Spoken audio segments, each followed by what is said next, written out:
Eu lembro que eu trouxe a questão que lá dentro, né, quando a gente trouxe as informações do que pensava o Corinthians para justificar a venda do Pedro Pedrinho, eu trouxe justamente essa questão do Lulinha, né? E o Duílio ontem falou a mesma coisa nas entrevistas que deu, né? Já era falado sobre Lulinha no Corinthians. Engraçado, né, o Razan, que não era falado de Lulinha antes da venda. Isso eu posso garantir para você. Aliás, eu cansei de escrever em relação a Pedro aqui no UOL e deixava claro que o Corinthians sempre viu o Pedro Pedrinho como a maior venda da história do Corinthians. Sempre. A história do Lulinha, que eu trouxe para a gente aqui no início da semana, ela só começou a ocorrer depois da venda, entendeu? Então fica claro que é apenas uma justificativa, né, para negociar, para negociar o jogador pelo valor de 9 milhões de euros, como foi negociado. Então, o Corinthians sempre viu ele com uma baita venda, vendeu por 9 milhões de euros e agora tenta arrumar algumas justificativas. Será que vai vingar? Tivemos o Lulinha. Então, assim, diverge, mas o Corinthians realmente está apenas criando algumas justificativas para tentar amenizar a crise com a torcida, Razão, em relação ao Pedro Pedrinho.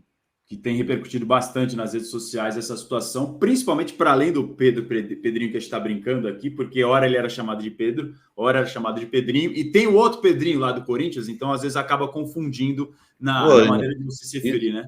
E no banco de reservas contra o Liverpool do Uruguai, tinha um Pedrinho. Então você imagina, tinha o Pedrinho, e entrou no jogo, mas no banco ficou o Pedrinho. E lembrando que o Corinthians, a maior venda da história ainda é o Pedrinho. Então não sei se vocês me entenderam. Eu tô igual agora Nazaré Amarga daquele meme, fazendo aquela equação na cabeça que não tá conseguindo chegar a resultado nenhum. Não tem jeito. O Samir, a gente já caminhando aqui no nosso de primeiro, João Cancelo falando sobre possibilidade de eleição, de candidaturas que vem aí. É uma situação que evidentemente vai efervescer esse bastidor ambiente do Corinthians, mas nos próximos dias terá então a Sul-Americana, vai ter que conviver com esse campeonato aí, Corinthians. Daquela brincadeira que a gente fez do correr o risco de ganhar, ganhou muito bem, e agora vai ter que dividir as forças. Sim, e deve jogar com os meninos, né, na Sul-Americana, priorizando o Campeonato Brasileiro e a Copa do Brasil. E aí basta cada dia o seu mal, né? O Corinthians vai aguardar os resultados na Copa do Brasil, no Campeonato Brasileiro, para depois colocar o time principal para jogar, talvez, na Sul-Americana. Enquanto se enfrenta o Universitário, aí você pode pôr os meninos, entendeu?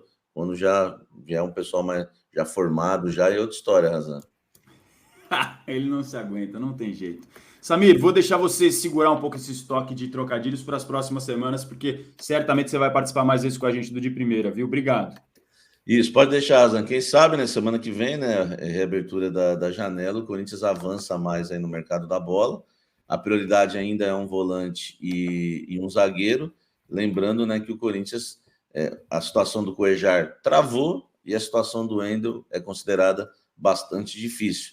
Então, o Corinthians atua realmente com bastante lentidão, de forma discreta no mercado da bola, tentando completar aquele pacote lá que diminuiu, né, que a gente trouxe, que seriam agora de 3 reforços, Matias Rojas mais do que confirmado, e agora o Corinthians em busca aí de um zagueiro e de um volante para tentar fechar esse ciclo de contratações aí para o restante da temporada.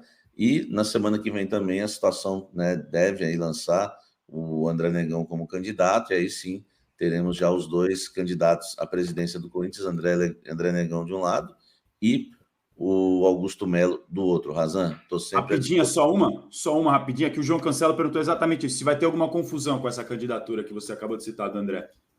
A situação demorou, né, para definir o candidato, porque na própria situação há algumas divergências sim, em relação à candidatura do André Negão. Muitos da situação acreditam que ele não tem muita força contra o Augusto Melo. Teve até aquela votação que a gente trouxe aqui no canal, que eles fizeram uma pesquisa interna no Parque São Jorge, mas é uma candidatura que realmente vai se confirmar aí com o André Negão enfrentando o Augusto, já em outubro, né? Novembro, né? Quando é o pleito do Corinthians agora. Semanas agitadas nos bastidores do Corinthians, então, pela frente, para além de tudo que está acontecendo dentro de campo, fora de campo também. Obrigado, viu, Samir? Valeu, Razan, PVC, a quem nos acompanha aí no